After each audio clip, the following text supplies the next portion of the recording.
미국의 중부의 한 작은 마을에 마샤 에반스라고 하는 어린 소녀가 살고 있었습니다. 이 소녀는 13살 때 입 주변에 신경 조직에 문제가 생겨서 수술을 받게 돼요. 그런데 수술 도중에 신경 하나가 손상되면서 소녀의 입이 한쪽으로 삐뚤어지게 되었습니다. 그날 이후 마샤는 삶이 완전히 망가지게 되었어요. 그래서 그 밝던 소녀가 더 이상 친구들과 만나기를 꺼려하고, 그리고 또 학교에 가는 것도 싫어했습니다. 그리고 집에 오면 부모님과도 말하기를 싫어하고 그냥 자기의 방에 갇혀서 그렇게 삶을 살게 되었어요. 그렇게 친하던 엄마의 말도 이제 듣지를 않는 겁니다. 그리고 늘 어둡고 우울한 나날을 보내고 있었어요.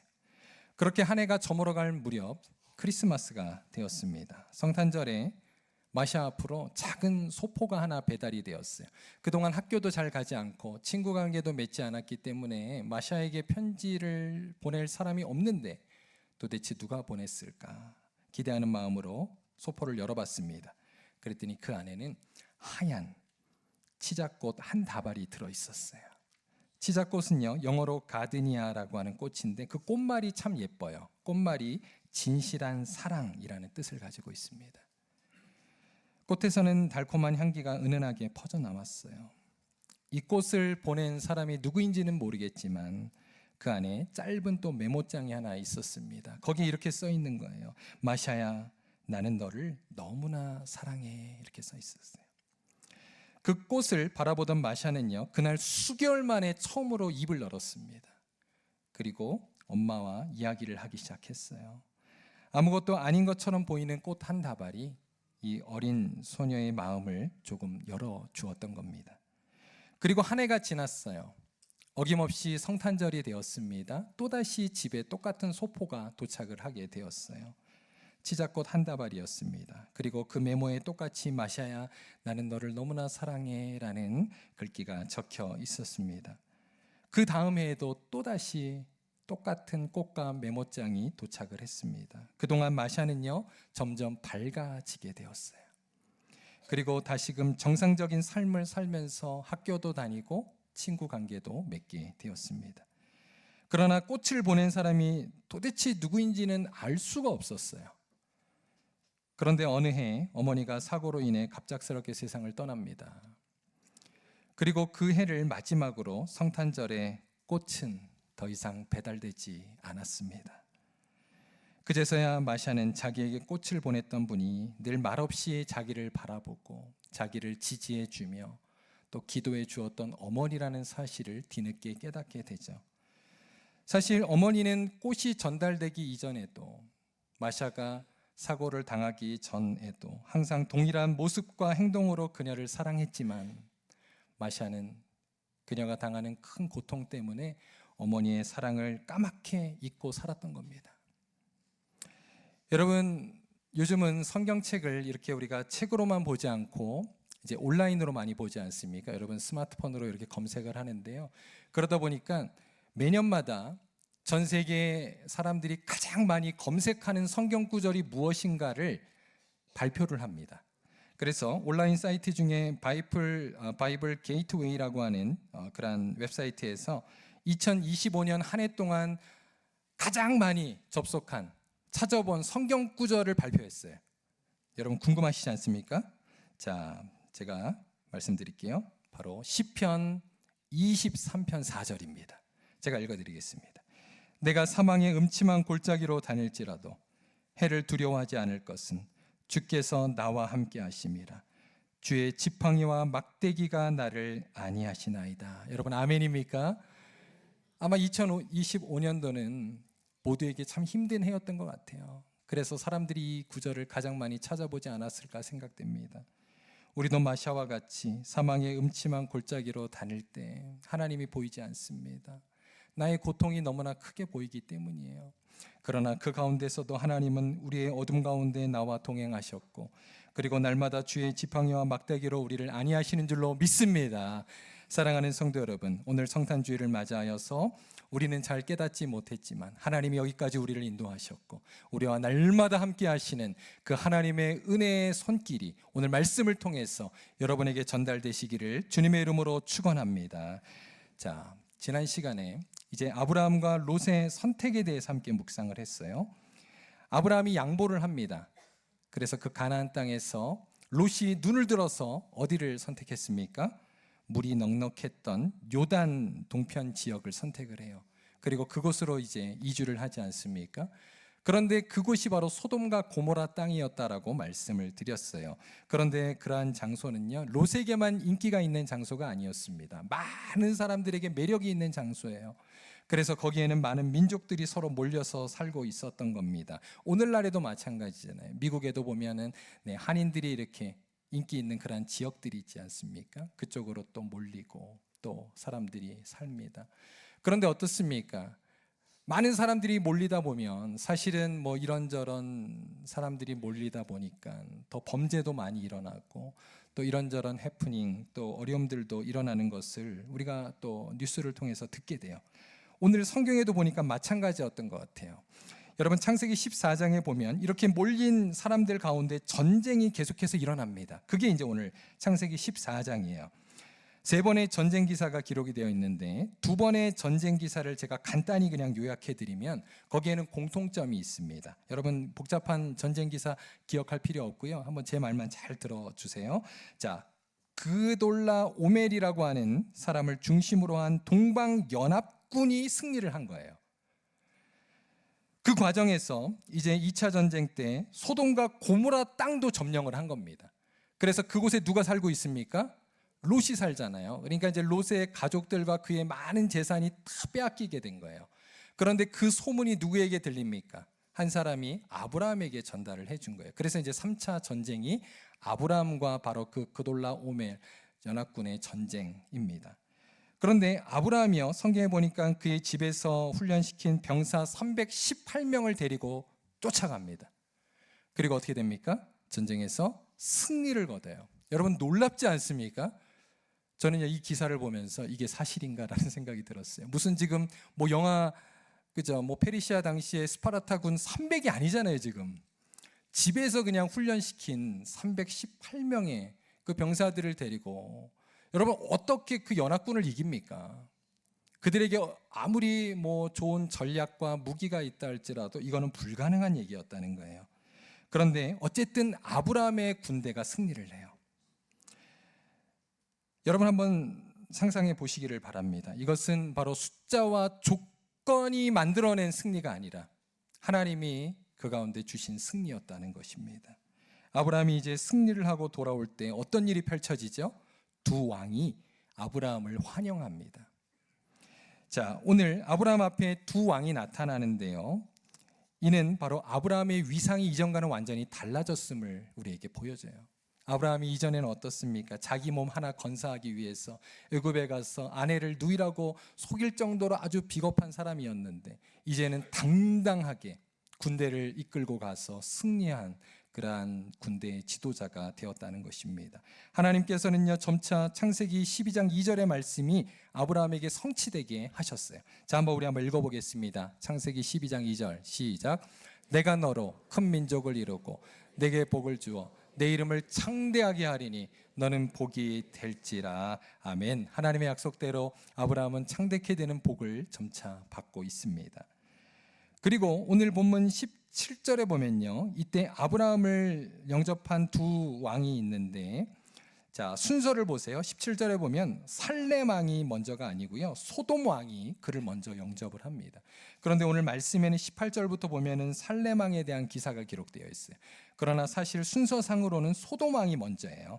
자, 그런 의미에서 우리는 한번 소돔 왕의 영접의 사건을 한번 먼저 묵상하기를 원합니다. 자, 첫 번째, 아브라함을 영접했던 소돔 왕의 영접, 어떤 일이 있었을까요? 소돔 왕은요, 아브라함을 이제 영접하면서 21절에 이렇게 말합니다. 우리 한번 다 같이 읽습니다. 시작. 소돔 왕이 아브라함에게 이르되 사람은 내게 보내고 물품은 내가 가지라. 여러분, 이 소돔 왕의 말이 어떻게 들리세요? 사실 소돔 왕은요 이미 전쟁에서 패배한 왕입니다. 그래서 10절에도 보면 이렇게 나오잖아요. 소돔왕과 고모라 왕이 달아날 때 그러잖아요. 아까 제가 여기 점령됐다 그랬잖아요. 그 패배한 왕이에요. 그리고 또 11절에 보면 내 왕이 소돔과 고모라의 모든 재물과 양식을 빼앗아 갔다고 말합니다.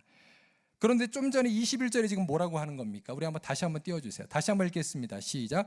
소돔 왕이 아브라함에게 이르되 사람은 내게 보내고 물품은 내가 가지라. 여러분 이거 맞는 겁니까?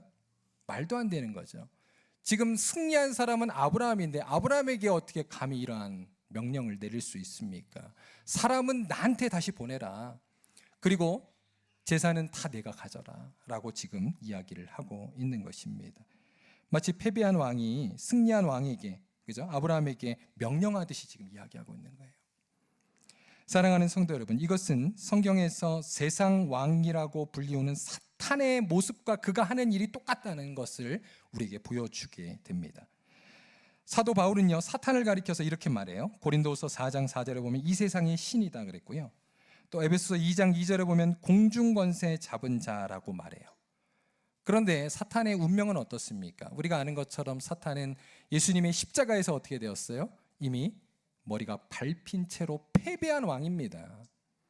그리고 그는 결국 어떻게 될 것입니까? 예수님의 재림 때에 그는 완전히 멸망할 것이라고 성경은 말씀하고 있다는 거예요.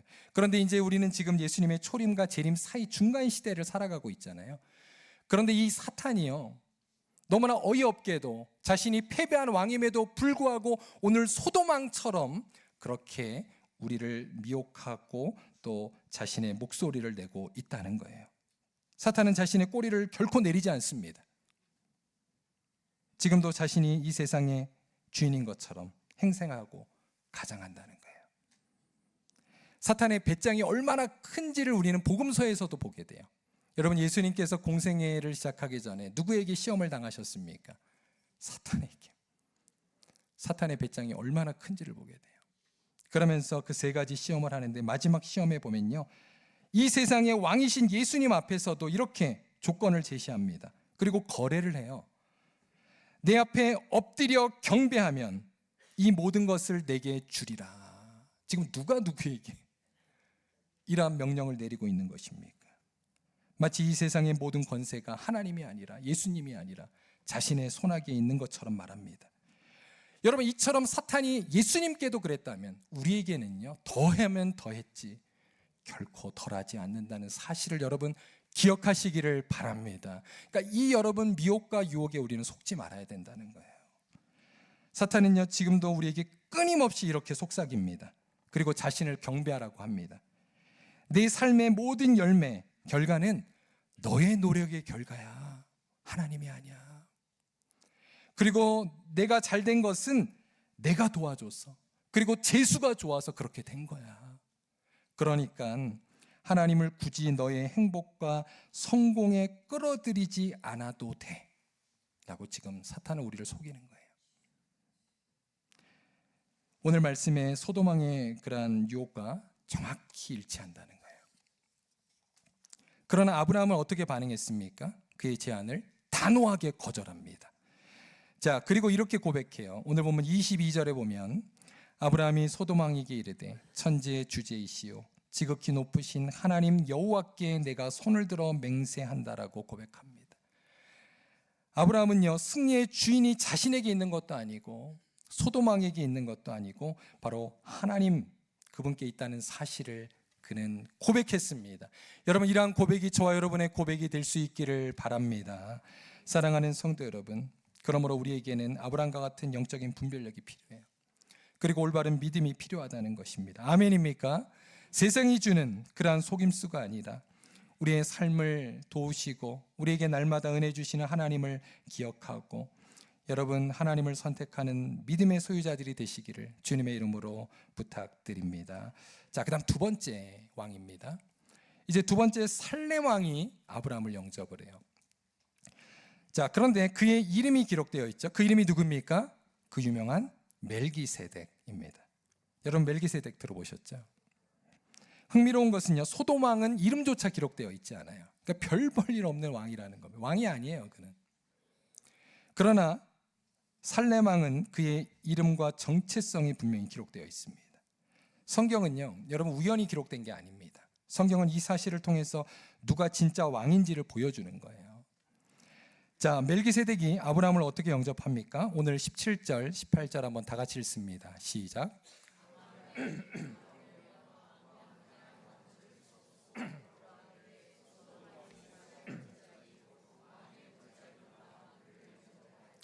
살렘한 멜기세덱이 떡과 포도주를 가지고 나왔으니 그는 지극히 높으신 하나님의 제사장이었더라. 아멘. 멜기세덱은 소돔왕과는 전혀 다른 모습으로 등장하죠. 그는 소돔왕처럼 어떠한 거래와 조건을 제한하지 않았어요. 그리고 대신 떡과 포도주를 가지고 나와 아브라함을 영접합니다. 물론 여러분, 떡과 포도주를요 너무 영적으로 해석할 필요 없어요. 신약의 말씀과 연결하여서 성찬과 이렇게 연결할 필요까지는 없습니다. 이것은 전쟁으로 인해 지치고 피곤한 아브라함과 군사들을 위한 음식을 가지고 나왔다라고 보면 돼요.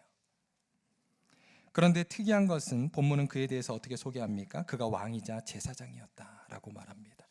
여러분, 성경 속에 보면요, 왕이자 제사장이었던 사람은 한 사람도 없어요. 우리가 아는 것처럼 사울왕도 그랬고요, 므낫세도 그렇고, 그들이 왕으로서 스스로 제사를 지내고자 했을 때 어떻게 되었습니까? 하나님께 벌을 받고 심판받아요. 그런데 성경 속에 유일하게 왕이자 제사장이었던 한 분이 계십니다. 누구입니까? 바로 예수님이라는 거예요. 매우 특별한 인물입니다. 그런데 멜기세덱이 아브라함을 이렇게 축복하죠. 그리고 나서 이제 19절, 20절 상반절 한번 거기 제가 한번 읽겠습니다. 그가 아브라함에게 축복하여 이르되 천지의 주제이시오 지극히 높으신 하나님이여 아브라함에게 복을 주옵소서. 너희 대적을 내 속에 붙이신 지극히 높으신 하나님을 찬송할지로다. 아멘. 그랬습니다. 자, 멜기세덱이 했던 축복의 내용을 한번 자세히 보시면 아브라함을 축복하면서 뭐라 그럽니까? 동시에 이 전쟁이 아브라함의 힘과 전략 때문이 아니라 바로 하나님의 도우심 때문이었다라고 분명히 강조합니다. 만약 아브라함이 믿음이 없었다면 어땠을까요? 기분 나빴을 것 같아요. 아니, 이게 지금 무슨 말씀입니까? 내가 한 건데, 내 군사와 함께 가서 전쟁에서 승리했는데, 이렇게 아마 기분 나빠했을 거예요. 그러나 20절 하반절을 보면요, 아브라함이 어떻게 반응합니까? 한번 다 같이 읽습니다. 시작.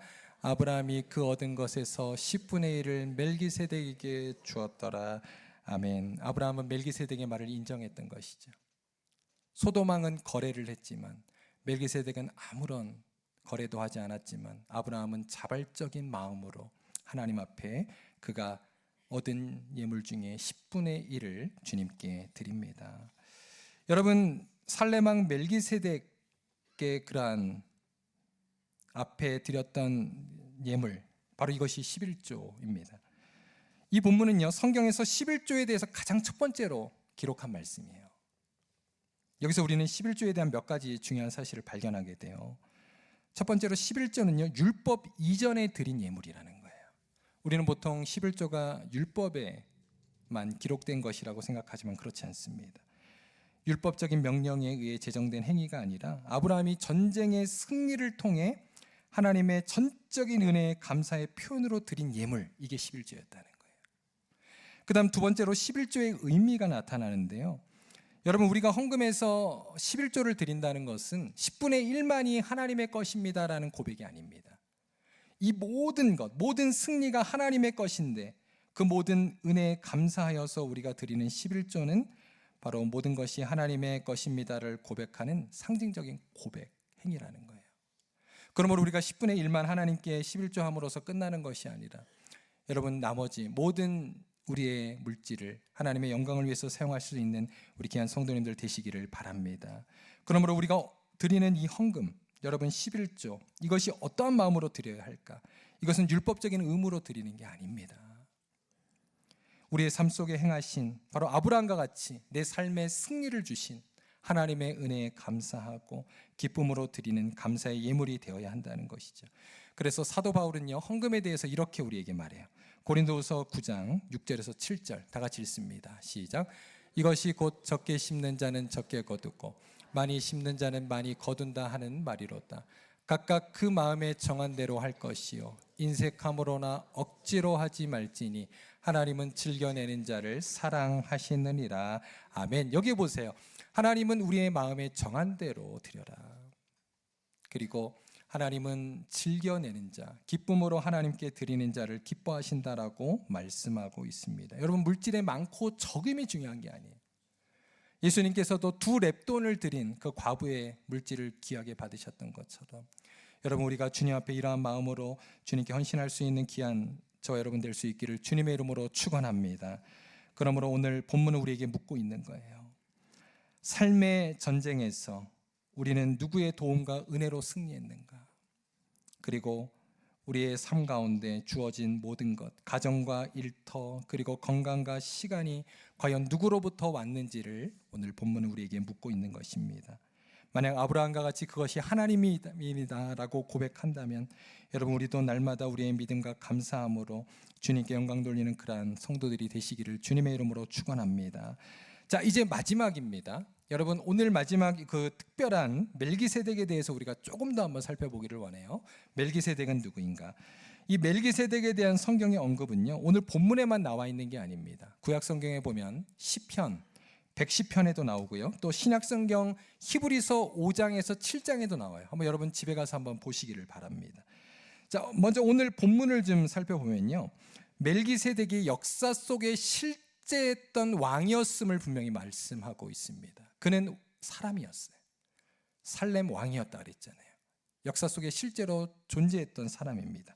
이 살렘 왕이라는 것은 예루살렘 왕으로 이해할 수 있습니다. 또 멜기세덱은 당시 이스라엘에 아직 율법도 없고 성전도 없고 레위 지파도 없던 시대에 지극히 높으신 하나님의 제사장이었다는 거예요. 특별합니다. 사실 이 점이 굉장히 좀 우리에게 낯설게 느껴질 수 있어요. 우리는요, 비슷한 시기에 이방 지역에서, 이 지역도 여러분 이방 지역 아닙니까? 그죠? 그런데 이방 지역에 살았던 또 다른 한 사람을 통해서 우리는 조금 더 이 사실을 같이 증명해 볼 수 있습니다. 누구입니까? 바로 욥이에요. 욥. 욥도 이 족장 시대에 살았던 이방의 의인이었다라고 성경 말씀하고 있습니다. 그리고 그도 하나님을 경외하며 살았고요. 또 그도 제사장처럼 자기 아들들을 위하여 가족 제사를 지내는 모습을 우리는 욥기 1장에서 보게 돼요. 그러니까 아브라함 시대에 가나안 땅에만 하나님을 믿는 백성들이 있었던 것이 아니라 이방 땅 가운데도 하나님의 택한 욥과 멜기세덱과 같은 사람이 살았음을 우리는 보게 돼요. 자, 다음 이제 우리가 히브리서 말씀을 보면요, 멜기세덱에 대해서 이렇게 해석을 합니다. 우리 한번 말씀 히브리서 7장 2절 하반절에 3절 다 같이 읽습니다. 시작. 그 이름을 해석하면 먼저는 의의 왕이요, 그 다음은 살렘 왕이니 곧 평강의 왕이요, 아버지도 없고 어머니도 없고 족보도 없고 시작한 날도 없고 생명의 끝도 없어 하나님의 아들과 닮아서 항상 제사장으로 있느니라. 자, 멜기세덱의 이름이 뜻이 의의 왕이래요. 그리고 그의 살렘 왕이라고 하는 뜻은 평강의 왕이랍니다. 여러분, 이것이 예수님과 꼭 닮은 거예요. 예수님이 어떠한 분이십니까? 신약성경에 보면 그가 의의 왕이요, 그리고 평강의 왕이라고 말씀하고 있기 때문입니다. 그리고 또 예수님은 영원한 제사장이라고 말씀하고 있어요. 그리고 또 3절에 보면 멜기세덱의 족보가 굉장히 특이하죠. 그런데 이것이 여러분, 그가 부모가 없었다기보다는요, 이것은 그의 선대와 후대에 대한 족보가 성경에 기록되지 않았다라고 해석하는 게 좋습니다. 이렇게 유명한 인물인데 그의 선대와 후대에 대한 기록이 성경에 전혀 나와 있지 않아요. 자, 끝으로 우리 하나만 더 볼 텐데 시편 110편입니다. 그중에 우리 한번 4절을 볼 텐데요. 이것은 이제 메시아 예언시입니다. 4절 다 같이 한번 읽습니다. 시작. 여호와는 맹세하고 변하지 아니하시리라. 이르시기를 너는 멜기세덱의 서열을 따라 영원한 제사장이라 하셨도다. 아멘. 이건 이제 메시아 예언시입니다. 하나님께서는 장차 오실 메시아를 레위 지파의 계열이 아닌 멜기세덱의 계열, 즉 멜기세덱의 반차를 따른 영원한 제사장으로 오시겠다라고 선포하고 있어요. 자, 이제 우리 이 창세기 그리고 또 시편 그리고 히브리서의 말씀을 정리하면요, 이렇게 우리가 할 수 있어요. 멜기세덱은 누구인가? 멜기세덱은 단순한 살렘 왕이나 하나님의 제사장만이 아니라 그는 동시에 예수 그리스도의 모형으로 우리는 이해할 수 있다는 것입니다. 자, 이러한 맥락에서 예수님께서 요한복음 8장에서 이렇게 말씀하셨어요. 우리 한번 마지막 말씀 다 같이 읽습니다. 시작. 너희 조상 아브라함은 나의 때 볼 것을 즐거워하다가 보고 기뻐하였느니라. 여러분, 여기서 나의 때라고 하는 건 뭐예요? 예수님의 때를 말합니다. 지금 예수님이 하신 말씀이거든요. 예수님 보세요. 너희 조상 아브라함이 나의 때 볼 것을 알았다는 거잖아요. 알고 즐거워하다가 보고 기뻐하였다. 여러분, 아브라함과 예수님이 얼마나 살았던 그 연도가 차이가 나는데 어떻게 알았을까?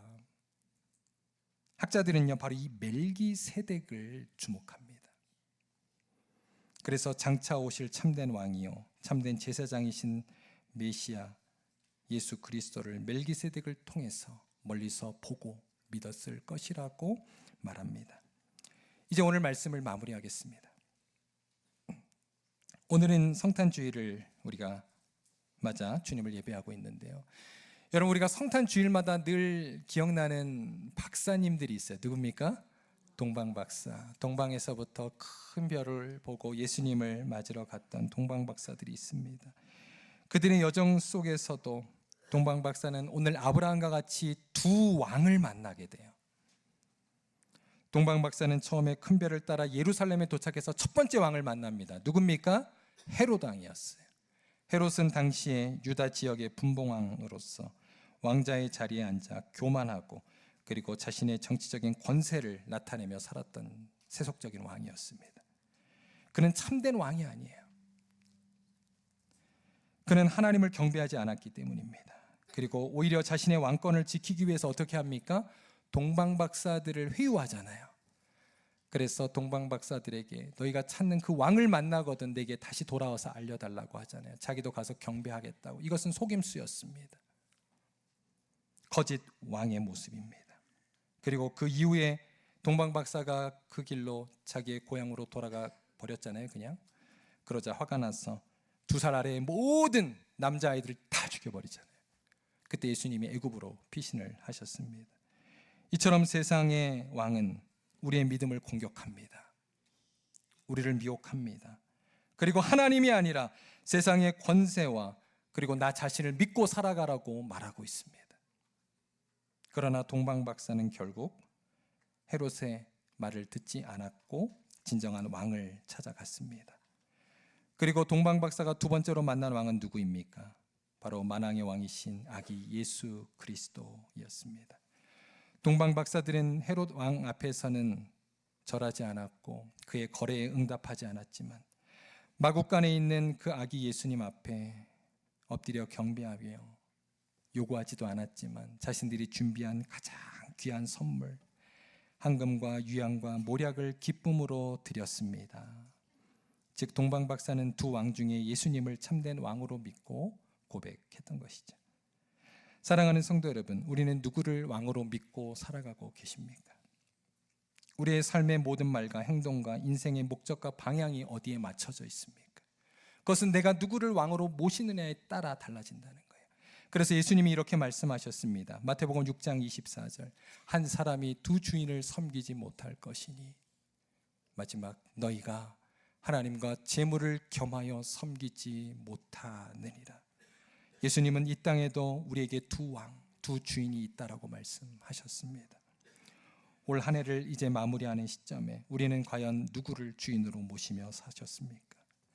오늘 말씀에 아브라함처럼 그리고 베들레헴에서 예수님께 경배했던 동방 박사들처럼 우리는 예수님을 나의 왕으로 섬기고 그분께 영광 돌리는 삶을 살아가시기를 주님의 이름으로 축원합니다. 그럴 때 주님께서 우리의 삶을 책임져 주시고 우리로 하여금 주님의 복된 길로 인도해 주실 줄로 믿습니다. 2025년 성탄 주일이 다시금 우리의 주인이 누구인지를 생각하고 주님 앞에 우리의 삶의 방향과 목적을 바르게 세움으로 새로운 2026년도 주님과 함께하는 귀한 한 해가 되시기를 주님의 이름으로 축원드립니다. 우리 같이 한번 기도하겠습니다. 하나님,